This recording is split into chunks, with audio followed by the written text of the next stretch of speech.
तो last lecture में हमने फिजिकल प्रॉपर्टीज ऑफ अल्केन देखे थे, ठीक है, और बाद में केमिकल प्रॉपर्टीज भी स्टार्ट की थी। तो केमिकल प्रॉपर्टीज में हमने सब्स्टिट्यूशन रिएक्शन और सब्स्टिट्यूशन रिएक्शन में हैलोजिनेशन देखा था। तो हैलोजिनेशन रिएक्शन स्पेशली क्लोरीनेशन हमने देखी थी, जो कि फ्री रेडिकल मैकेनिज्म के वाया होती है, ठीक है। और अब इस लेक्चर में हम जो नेक्स्ट प्रॉपर्टीज है केमिकल प्रॉपर्टीज ऑफ अल्केन वो देखेंगे। तो next chemical properties of alkane is a combustion reaction.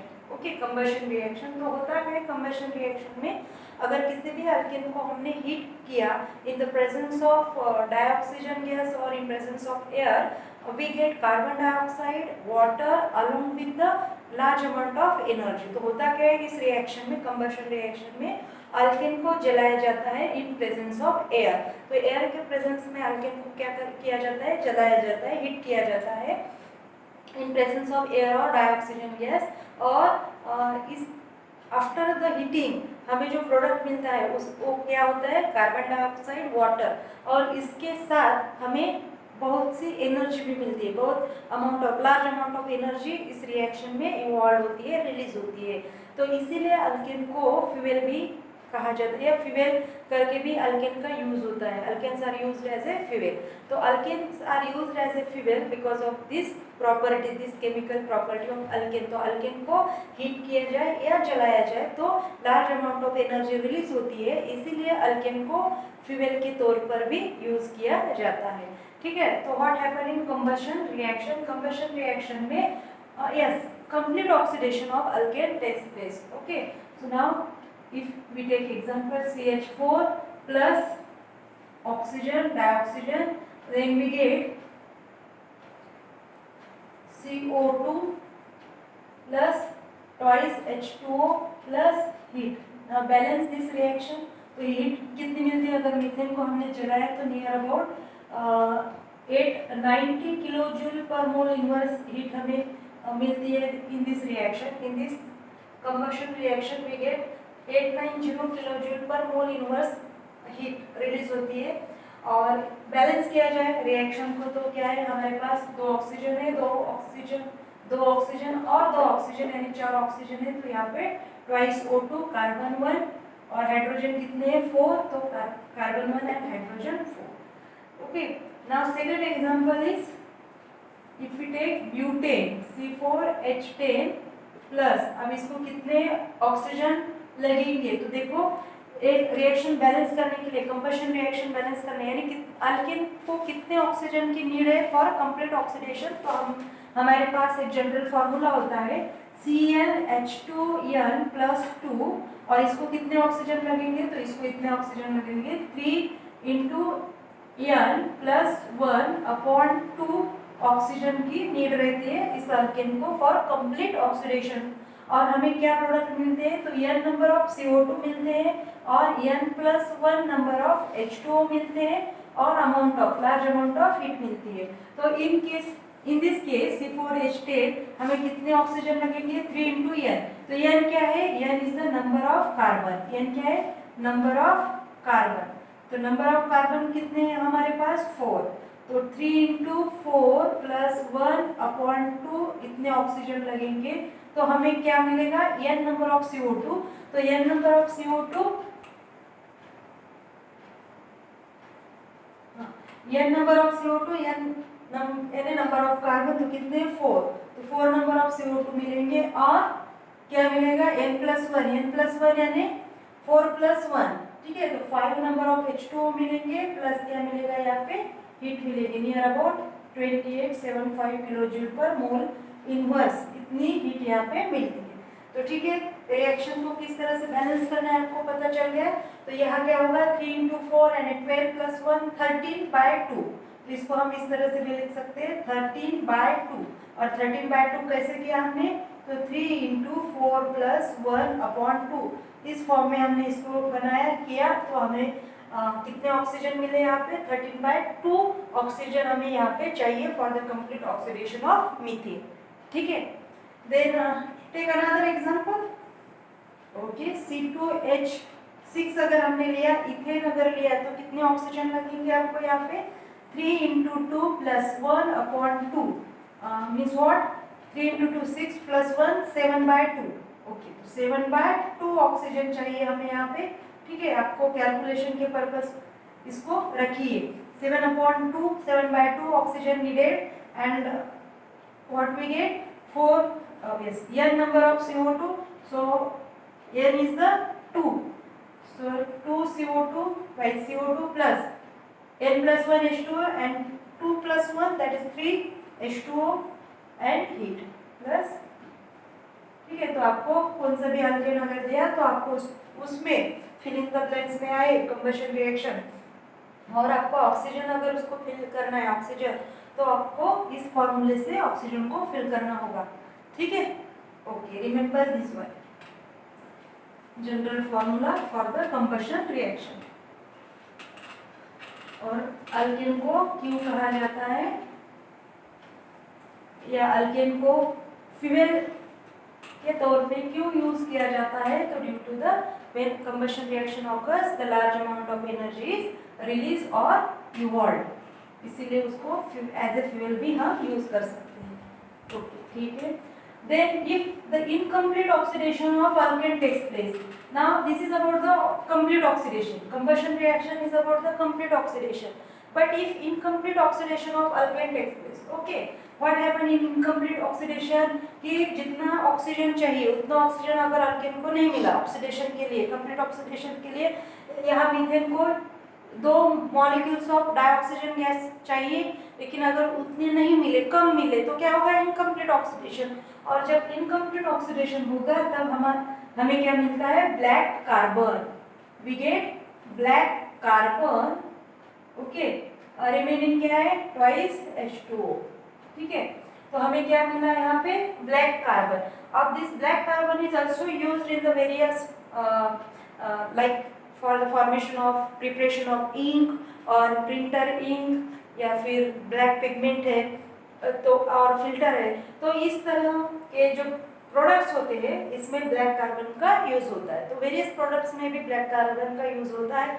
तो इनकम्प्लीट ऑक्सीडेशन अगर हुई अल्केन की तो हमें क्या मिलेगा, black carbon, and this black carbon is also used in the various products preparation.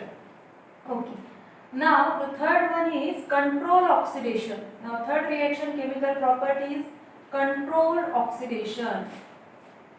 Controlled oxidation. Control oxidation में क्या होता है कि हमें रेगुलेटेड सप्लाई देना होता है ऑक्सीजन का, है ना, रेगुलेटेड मैनर में हमें डाइऑक्सीजन का सप्लाई देना होता है during the heating purpose of alkane. तो अल्केन की जब हीटिंग होती है तो हीटिंग के दौरान हमें क्या करना होता है, ड्यूरिंग द हीटिंग टाइम हमें क्या करना होता है, ऑक्सीजन का सप्लाई रेगुलेटेड करना होता है, कंट्रोल करना होता है in presence of some catalyst. और इस प्रोसेस में हम सम कैटलिस्ट भी यूज कर सकते हैं, एंड प्रेशर और different pressure, that is high pressure use करते हैं, डिफरेंट हाई प्रेशर यूज करते हैं, डिफरेंट कैटलिस्ट यूज कर सकते हैं। और लिमिटेड सप्लाई अगर हमने ऑक्सीजन का दिया है ना, रेगुलेटेड सप्लाई, कभी 2 मॉलिक्यूल, कभी 3 मॉलिक्यूल, कभी 1 molecule of oxygen if we supplied to the alkane, then the variety of products are formed depending upon the which type of catalyst we used, and how many molecules of oxygens are there, and how is the pressure of that reaction. Okay, तो ठीक है, तो for example हम यहाँ पे एक example लेंगे इसका। If we take methane molecule, okay, and regulated, that is 1 molecule of oxygen is supplied to this, and we use catalyst or as a copper at about 100 atm pressure and 553 Kelvin temperature. Okay, ठीक है, तो इस तरह की reaction हमने ली है जिसमें हम क्या कर रहे हैं, 1 molecule of oxygen is provided. Okay, 1 molecule of oxygen is provided in the presence of copper catalyst, 100 atm pressure at about 553 Kelvin temperature. तो हमें यहाँ पे क्या मिलता है, CH3OH ट्वाइस, तो हमें यहाँ पे मिल रहा है मिथेनॉल।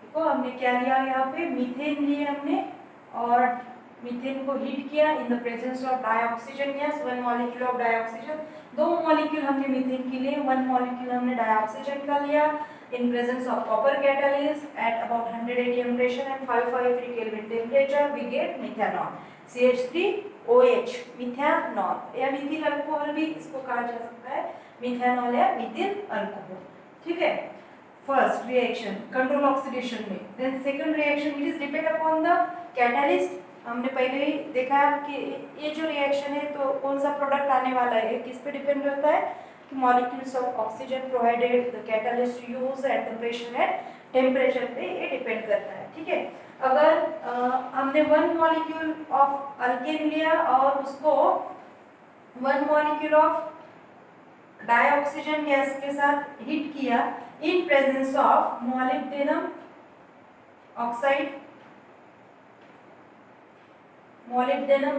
ऑक्साइड के प्रेजेंस में अगर इसको हीट किया हमने तो हमें जो प्रोडक्ट मिलता है वो इस तरह का होता है SCHO प्लस H2O ठीक है तो इसको कहा जाता है formaldehyde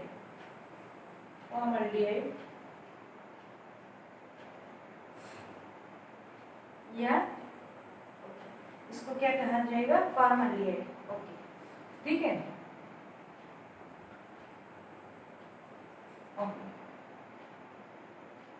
then third reaction if we take दो molecule of alkane two molecules of alkane अगर हमने दो मॉलिक्यूल लिए अल्केन के और उसको तीन मॉलिक्यूल ऑफ डाइऑक्सीजन गैस के साथ रिएक्ट किया इन presence of manganese acetate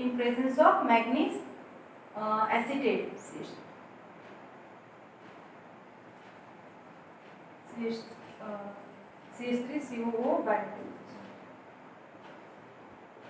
2 Mn manganese acetate के प्रेजेंस में अगर इस अल्केन को हमने हीट किया ठीक है दो मॉलिक्यूल अल्केन के लिए और तीन मॉलिक्यूल डाइहाइड्रोजन गैस के लिए और in presence of manganese acetate अगर इसको हमने हीट किया तो हमें मिलता है acetic acid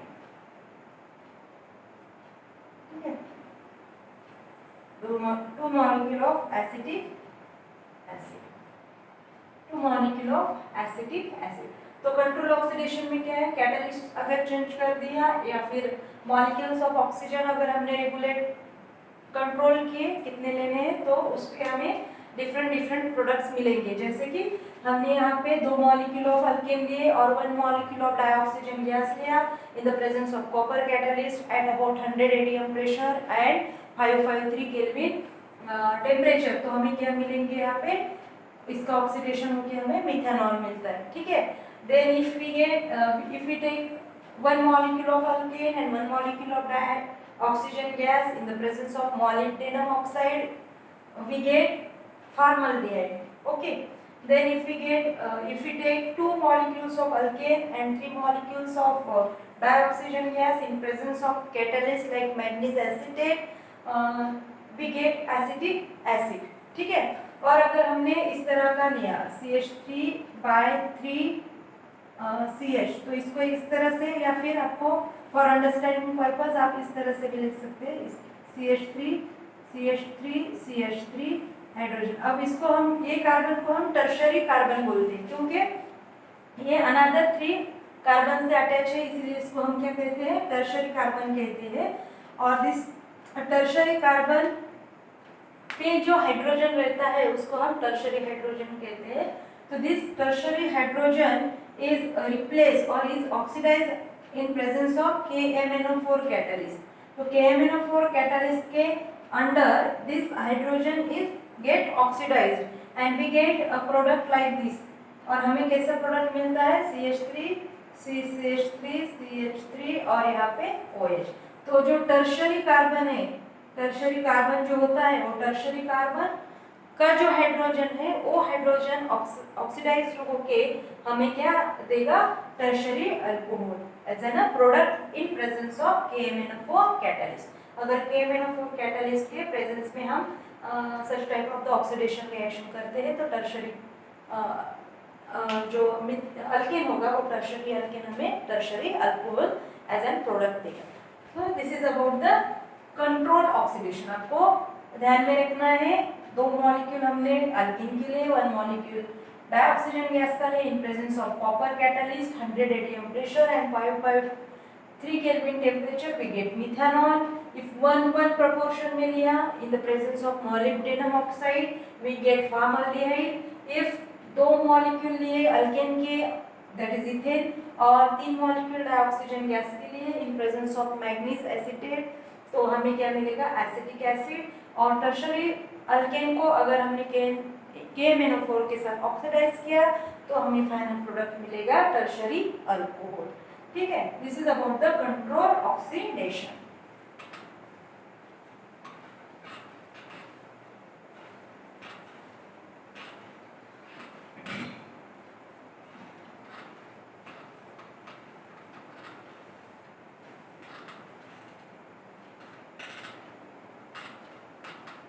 Yes, third one is controlled oxidation. ठीक है, then the next one is isomerization.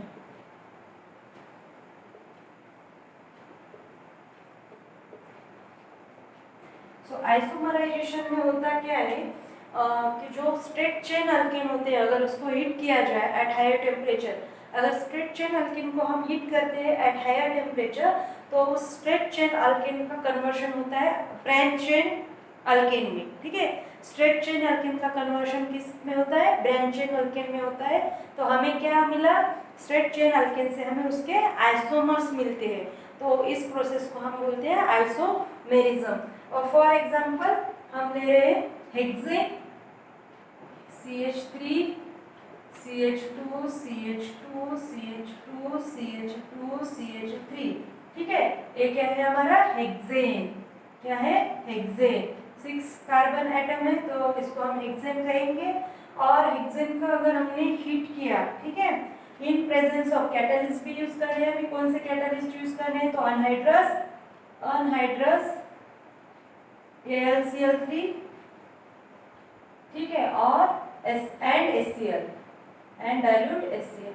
तो डाइल्यूट HCl एंड अनहाइड्रस और AlCl3 के प्रेजेंस में अगर हेक्सेन को हमने हीट किया तो हमें क्या मिलेगा? देखो CH3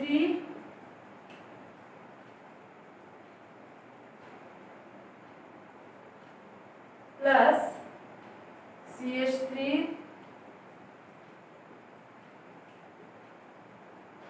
ओके. तो ये हो गया 2 मिथिल है ना. आईपैड नोमेनक्लेचर करता है वन, यहाँ से करेंगे नंबरिंग 1 2 3 4 5. 5 मेंबर्ड चेन है तो इसको हम पेंटेन बोलेंगे. और नंबर 2 के कार्बन में CH3 है तो 2 मिथिल पेंटेन. ठीक है, 2 मिथिल पेंटेन. और ये क्या हो गया? 1 2 3 पे 3 4 5 पेंटेन. और 3 नंबर के कार्बन पे CH3 इसलिए 3 methyl pentane.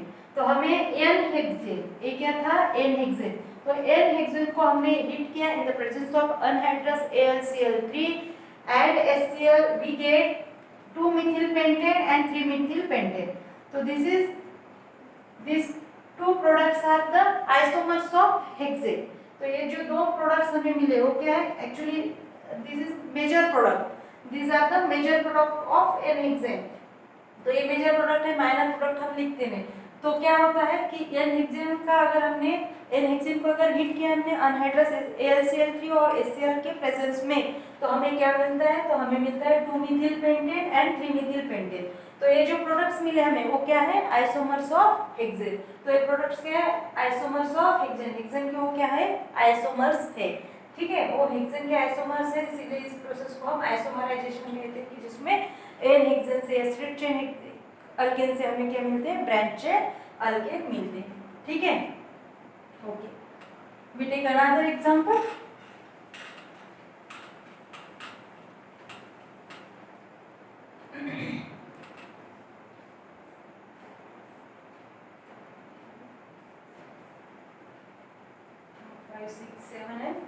Okay, 1 2 3 4 5 6 7 and 8 octane. ठीक है, अब इसका फिर क्या करना है? हमें हीट करना है इसको अनहाइड्रस AlCl3 और HCl के प्रेजेंस में इसको अगर हिट किया हमने तो हमें क्या मिलेगा? हाँ, तो इस तरह के प्रोडक्ट्स मिलेंगे हमें।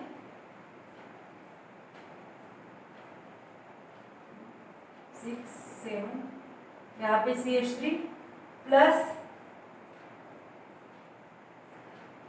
यहाँ पे CH3 प्लस, ठीक है, यहाँ पे CH3, फिर से यहाँ पे अगर CH3 दिया हमने तो सेम प्रोडक्ट हो जाएगा इसके जैसा, यहाँ पे CH3 तो इसके जैसा, ठीक। ओके, तो 3 प्रोडक्ट मिलेंगे। अगर हमने इसका नाम क्या है, देखो कार्बन कितने 1 2 3 4 5 6 7 8 कार्बन है, तो इसका नाम होता है ऑक्टेन। लेकिन कौन सा? एन ऑक्टेन, क्योंकि वो स्ट्रेट चेन है। अब यहाँ पे हमें क्या क्या मिला? 1 2 3 4 5 6 7 यानी हेप्टेन, और हेप्टेन के 1 2 पोजीशन पे मिथिल ग्रुप है, तो इसको 2 मिथिल हेप्टेन कहेंगे। यहाँ पे हमें 3 मिथिल हेप्टेन 1 2 3 के 3 पोजीशन पे मिथिल है, तो 3 मिथिल हेप्टेन कहेंगे इसको हम 3 मिथिल हेप्टेन, और इसको हम कहेंगे 4 मिथिल हेप्टेन। तो इस तरह से क्या होते हैं? Isomers are obtained in this process, hence this process is called as isomerization. तो क्या होगा इसमें? आइसोमराइजेशन, यानी isomers branch chain structure, band chain compounds are form. ठीक है,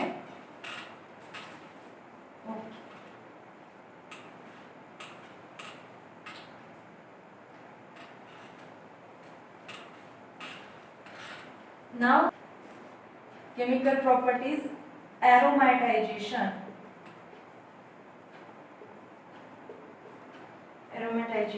ठीक है।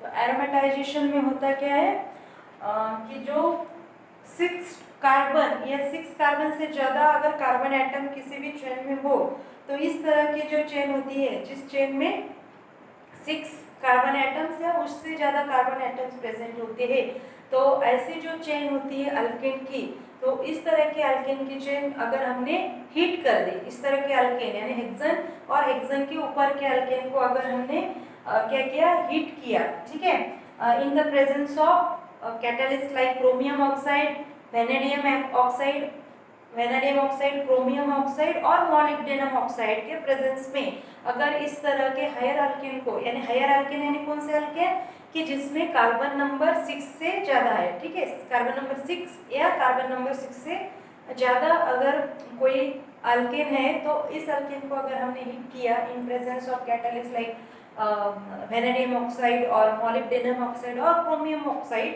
तो क्या होता है? वहाँ पे डिहाइड्रोजनेशन होता है। डिहाइड्रोजनेशन यानी जो हाइड्रोजन होते हैं एक कंपाउंड के, वो हाइड्रोजन निकल जाते हैं और हमें एक साइक्लिक बेंजीन, वहाँ पे साइक्लाइजेशन होता है और बेंजीन के होमोलॉगस कंपाउंड फॉर्म होते हैं वहाँ पे, ठीक है। ओके, तो कैसे होते देखिए, यहाँ पे CH3, ठीक है, CH2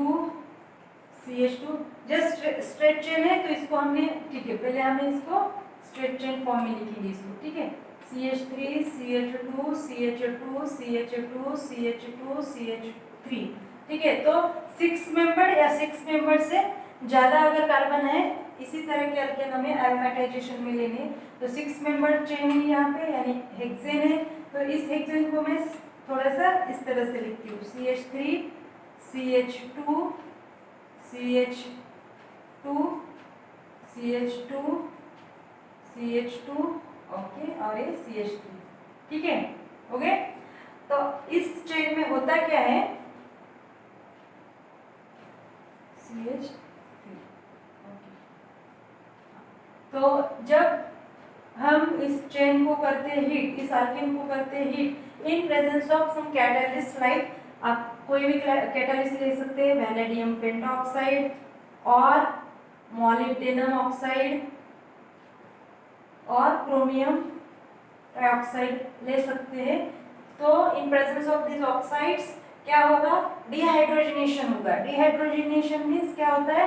हाइड्रोजन निकल जाते हैं। Dehydrogenation means removal of hydrogen. Dehydrogenation means removal of hydrogen. तो क्या होगा यहाँ पे? रिमूवल ऑफ हाइड्रोजन होके ये जो स्ट्रक्चर इसका साइक्लाइजेशन होगा और साइक्लाइजेशन होने के बाद इस तरह का कंपाउंड हमें मिलेगा।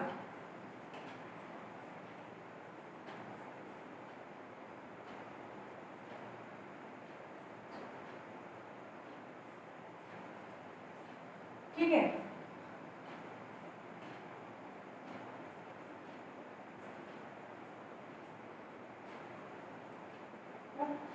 डिहाइड्रोजनेशन हो रहा है। डिहाइड्रोजनेशन मीन्स क्या होता है, यहाँ पे हाइड्रोजन जो होते हैं वो हाइड्रोजन क्या होते हैं, रिमूव होते हैं इस प्रोसेस में। हाइड्रोजन चले जाने के कारण यहाँ पे हमें एक साइक्लिक स्ट्रक्चर मिलता है और इस साइक्लिक स्ट्रक्चर कैसा होता है, बेंजीन या बेंजीन के होमोलॉगस स्ट्रक्चर हमें यहाँ पे मिलते हैं। ठीक है, तो कितने हाइड्रोजन यहाँ पे गए, यहाँ से दो दो गए, यहाँ से 1 1 1 1। ठीक है, तो इस तरह से डिहाइड्रोजन होके हमें बेंजीन और बेंजीन के जैसे कुछ स्ट्रक्चर मिलते हैं। तो इसीलिए इसको हम बोलते हैं एरोमेटाइजेशन, क्योंकि एलिफेटिक कंपाउंड से हमें एरोमेटिक कंपाउंड यहाँ पे मिल रहा है। ठीक है ना, इस रिएक्शन में क्या होता है कि from aliphatic compounds we get aromatic compounds, hence this process is called as aromatization. Okay, hence this process is called as aromatisation.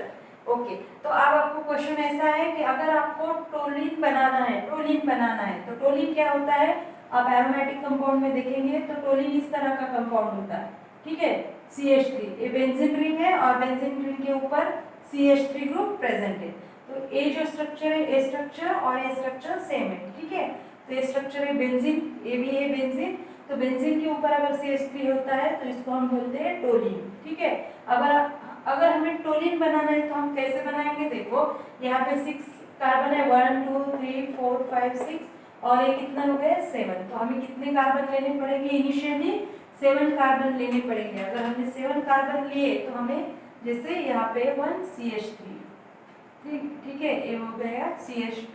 तो इस प्रकार का अगर हमने कंपाउंड लिया तो हमें यहाँ पे क्या मिलेगा, CH CH CH CH CH CH, ठीक, और यहाँ पे 1 CH3।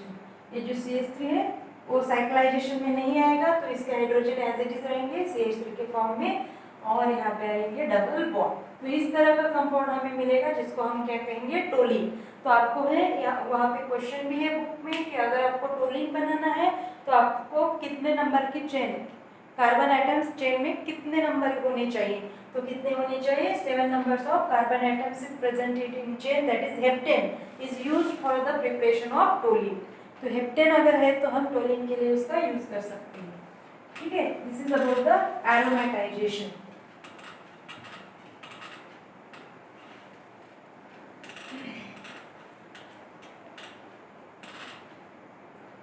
Okay, then a reaction with steam.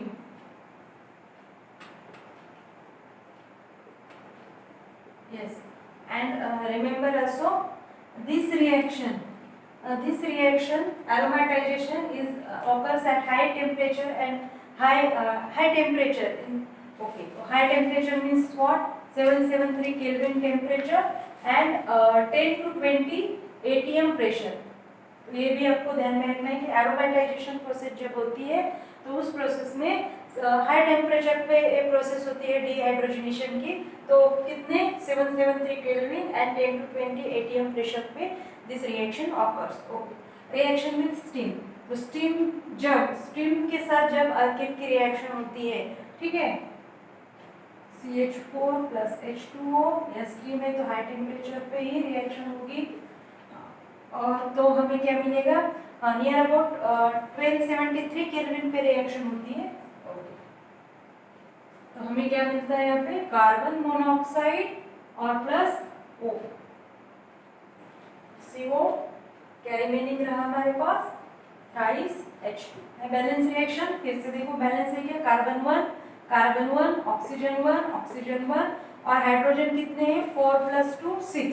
तो हाइड्रोजन 3 × 2 6। यस, तो दिस रिएक्शन स्टीम, तो स्टीम के साथ अगर रिएक्शन होती है, अल्केन जब स्टीम के साथ रिएक्ट होता है तो क्या होता है, हमें कार्बन मोनोऑक्साइड मिलता है अलॉन्ग विद डाइहाइड्रोजन गैस। इसको क्या बोलेंगे हम, डाइहाइड्रोजन गैस। कैसे मिले डाइहाइड्रोजन गैस, यहाँ पे CH प्लस H2O, ठीक है। तो कार्बन और ऑक्सीजन जो है वो CO फॉर्म करेंगे यहाँ पे, और रिमेनिंग हाइड्रोजन कितने 1 2 3 4 5 6, तो 6 जो हाइड्रोजन है उसको किस फॉर्म में लिखते हैं हम, क्योंकि हाइड्रोजन तो अकेला नहीं रहता, इस फॉर्म में नहीं रहता हाइड्रोजन, ठीक है, तो इसी फॉर्म में रहेगा।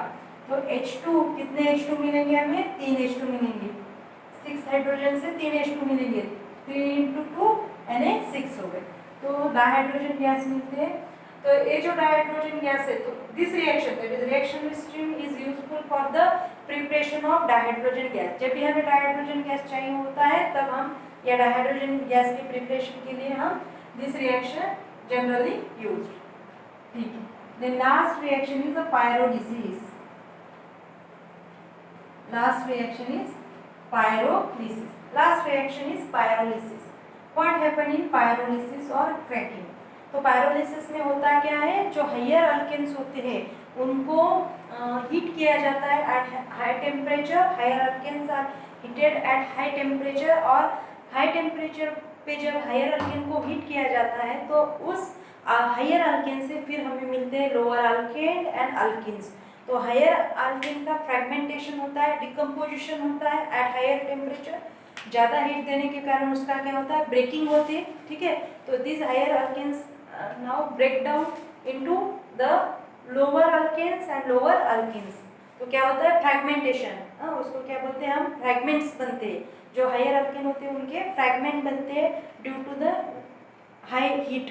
हाई हीट के कारण उसका डिकम्पोजिशन होता है, मीन्स फ्रैगमेंटेशन होता है, और such type of the fragmentation is such type of a process is known as pyrolysis। तो जिस प्रोसेस में हायर अल्केन के द्वारा हमें लोअर अल्केन और अल्किन मिलते हैं बाय डिकम्पोजिशन थ्रू हीट, तो उस टाइप के प्रोसेस को हम पायरोलिसिस कहते हैं। तो पायरोलिसिस में होता क्या है, हायर अल्केन डिकम्पोज्ड इनटू और fragmented into higher alkanes get fragment. आपको ये ध्यान में रखना है, डेफिनेशन भी ध्यान में रखनी है। Pyrolysis means what, higher alkane get fragmented in presence of high heat, in presence of high temperature, sorry, in presence of high temperature into lower alkane alkene. Break down होता है इनका लोअर अल्केन अल्कीन में, ठीक है।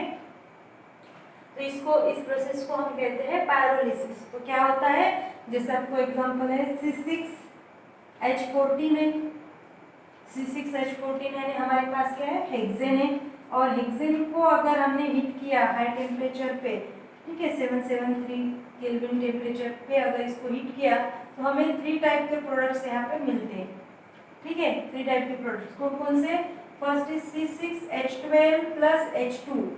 हाँ, fragmentation होता है, कैसे ब्रेक होता है, हम इसको थोड़ा सा डिटेल में भी पढ़ेंगे कि ब्रेकिंग कैसे होती है पायरोलिसिस में।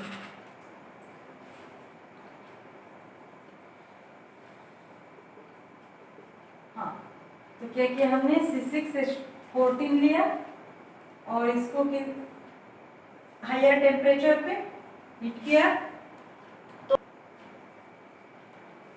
ठीक है। तो हायर टेम्परेचर पे हमें क्या मिलेगा, देखो यहाँ पे फर्स्ट प्रोडक्ट फ्रेगमेंटेशन से हमें ये मिल सकता है C6H12 प्लस H2, यानी 2 हाइड्रोजन क्या हो गए, 2 हाइड्रोजन के बॉन्ड ब्रेक हो जाएंगे। या तो फिर हमें यहाँ पे इस तरह का भी प्रोडक्ट मिल सकता है C4H8, ठीक है, और क्या रिमेनिंग है C2H6, इस तरह का भी प्रोडक्ट मिल सकता है। यानी इसमें क्या मिला हमें, एक butene and one is ethane. यहाँ पे क्या मिला हमें, हेक्सीन एंड डाइहाइड्रोजन गैस। और थर्ड प्रोडक्ट्स इस तरह से भी मिल सकता है हमें C3H6 plus C2H4 plus CH4, ठीक है। तो यहाँ पे हमें क्या क्या मिलेगा, प्रोपीन, ए है इथीन और ए है मीथेन। तो क्या हुआ एक्चुअली, तो अगर हमने हेक्सेन को क्या किया, हीट किया एट हायर टेम्परेचर, तो क्या होते हैं उसके फ्रैगमेंटेशन होते हैं। फ्रैगमेंट्स बनते हैं। तो फ्रैगमेंट्स कौन कौन से बन सकते हैं हेक्सेन के? तो हेक्सेन का हेक्सेन बन सकता है, या फिर हेक्सेन का प्रोपीन, ब्यूटीन, इथीन, इथेन और मीथेन।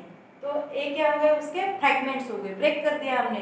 तो ब्रेक इस तरह से हो सकता है, हेक्सेन ब्रेक होके इतने प्रोडक्ट्स को बना सकता है, ठीक है, इतने फ्रैगमेंट्स को बना सकता है। तो such type of process is called as pyrolysis. अब डेक्केन जो है, डेक्केन केरोसिन का कंटेंट है डेक्केन, ठीक है, तो डेक्केन की भी फ्रेगमेंटेशन होती है ना। तो पेट्रोलियम ऑयल से हमें ऑयल पेट्रोल निकालना है, पेट्रोल निकालना है बाहर, तो हम क्या करते हैं, उसके फ्रैगमेंट पायरोलिसिस करते हैं। तो पेट्रोलियम ऑयल की हम पायरोलिसिस अगर करें तो उसमें से हमें उसके जो फ्रैगमेंट्स है वो मिलते हैं।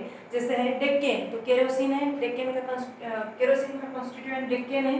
अब इस डेक्केन को अगर हमने क्या किया, पायरोलाइज किया, 1 2 3 4 5 6 7 8 9 3 4 5 6 7 8 9 एंड 10। इस डेक्केन को अगर हमने क्या किया, एट हायर टेम्परेचर इसको हीट किया, इन प्रेजेंस ऑफ प्लैटिनम, पैलाडियम और निकेल कैटलिस्ट, इसको अगर हम 973 केल्विन पर हीट करते हैं तो हमें क्या मिलता है, हेप्टेन एंड पेंटीन। हेप्टेन 1 2 3 4 5 6 7, तो यहाँ से बॉन्ड ब्रेक हो जाएगा, तो हमें प्रोडक्ट क्या मिलेगा, इस तरह से 1 2 3 4 5 6 7, इसको हम बोलेंगे हेप्टेन। और यहाँ पे हमें क्या मिलेगा, पेंटीन 1 2 सॉरी डोडेकेन चाहिए हमें, yes dodecane. Dodecane is the constituent of kerosene, dodecane.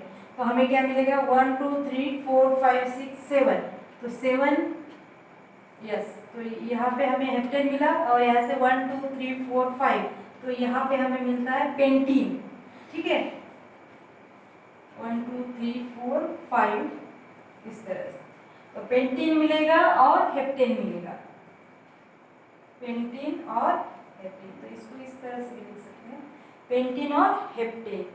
तो अगर डोडेकेन को हमने क्या किया, ब्रेकआउट किया, यानी डोडेकेन की फ्रेगमेंटेशन की हमने, तो हमें क्या मिलेगा, हेप्टेन और पेंटीन। दैट मीन्स व्हाट, कि पायरोलिसिस में एक्चुअली क्या होता है कि fragmentation is occurs in pyrolysis process, ठीक है। तो this is all about the chemical reactions और केमिकल प्रॉपर्टीज ऑफ अल्केन।